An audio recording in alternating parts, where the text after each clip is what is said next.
Okay, let's dive into this. Have you ever noticed how pessimism just sounds smarter?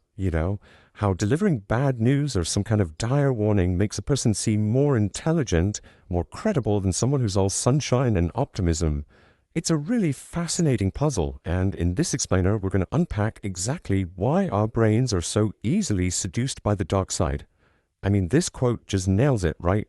It perfectly captures the whole thing.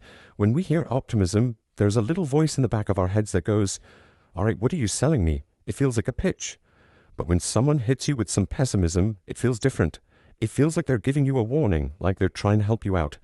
This one sentence really sets the stage for everything we're about to get into. So let's start with this whole intellectual appeal. And believe me, this is not a new thing. We're talking way back in the 1840s when the historian John Stuart Mill pointed out that the person who despairs when others hope is pretty much always seen as the wise one, the sage. It seems like we're just hardwired to think that being serious means being negative. Okay, check this out. On one side, you have this professor, Igor Panarin, back in 2008. He predicted in super specific detail that by 2010, the US would just shatter. Alaska would go back to Russia. California would fall under China's influence. The whole deal. It was super dire, got tons of attention. Now, on the other hand, imagine it's 1946. Japan is in ruins, and some academic predicts it's going to become a global economic titan. I mean, you would have been laughed out of the room, called a complete fool. But which prediction actually came true? So why do we keep falling for this? Why does the dramatic, gloomy story grab us by the collar and refuse to let go? Well, the answer, as it so often is in our evolution. It's actually a feature, not a bug, that's wired into our brains as a kind of ancient survival instinct. The big idea here comes from the brilliant Daniel Kahneman, and it's called asymmetric loss aversion. It just means that the pain you feel from losing something is about twice as powerful as the pleasure you feel from gaining the exact same thing. Think about it from our ancestors' perspective. For them, treating the threat of a lion in the bushes is way more urgent than the opportunity to find some berries. Well, that was a really good way to stay alive and have kids. We are literally the descendants of the world's best warriors. And you see this play out every single day. The stock market drops by just 1%. Bam! It's a massive headline, splashed in bold, blood-red colors, demanding our immediate attention. But if the market goes up 1%, it might get a quick mention at the bottom of the page, if it gets mentioned at all. Our minds and the media that feeds them are constantly scanning for what's wrong, because that's what we're built to do. But here's the thing. This is where pessimism usually gets it completely wrong. The biggest mistake these arguments make is what's called the extrapolation trap. They see a bad trend happening right now, and they just draw a straight line into the future, totally ignoring humanity's single greatest superpower, our ability to adapt. Here's a perfect example. Back in 2008, an environmentalist named Lester Brown looked at China's incredible growth and made this terrifying prediction. By 2030, China alone would need more oil than the entire world could produce. The end was nigh. It was simple, it was scary, and it was a straight extrapolation. But he totally missed the second part of the story. You see, that scary trend had a big consequence. Prices went through the roof. Oil hit $138 a barrel.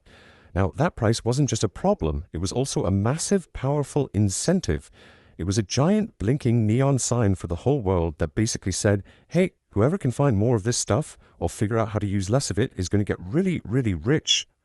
And guess what happened? People adapted. Innovators came up with incredible new technologies like fracking and horizontal drilling. And the result? We didn't run out of oil. Nope. In fact, world production eventually surged to 20% above what we once thought was the absolute maximum possible. Problems create incentives, and incentives lead to solutions. This all leads to a really crucial question. If things are so often getting better, why doesn't it feel that way? Well, the answer really comes down to speed.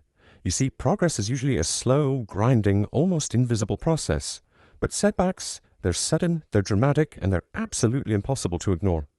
Think about this for a second. After the Wright brothers had their first successful flight in 1903, it wasn't some huge global news event. It took 4.5 years for the public to even really accept or believe that human beings could fly. World-changing progress can happen so slowly that we don't even see it right in front of our faces.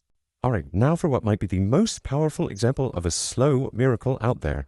Since 1965, the age-adjusted death rate from heart disease in the US has fallen by over 70%.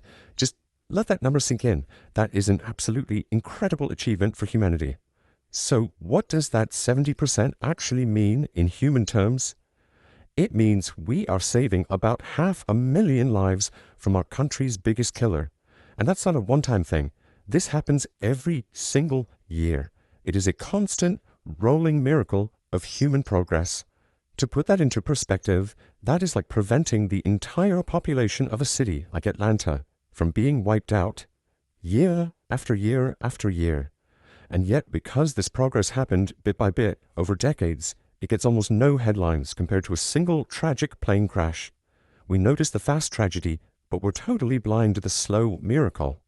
Okay, so after all of this, you might be thinking that pessimism is just some kind of cognitive flaw we need to get rid of. But the story's a little more interesting than that. Here's the final twist. What if pessimism isn't just an intellectual trap? What if it's also a surprisingly effective tool for managing your own happiness?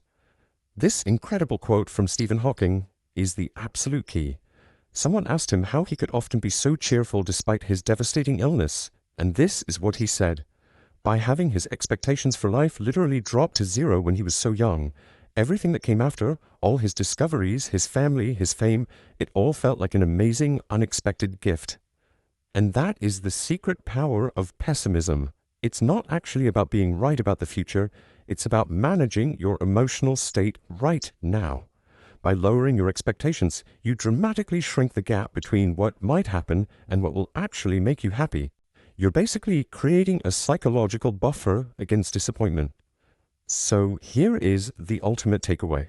While optimism is probably the engine of progress for us in the long run, a healthy dose of pessimism might just be the secret to our day-to-day happiness.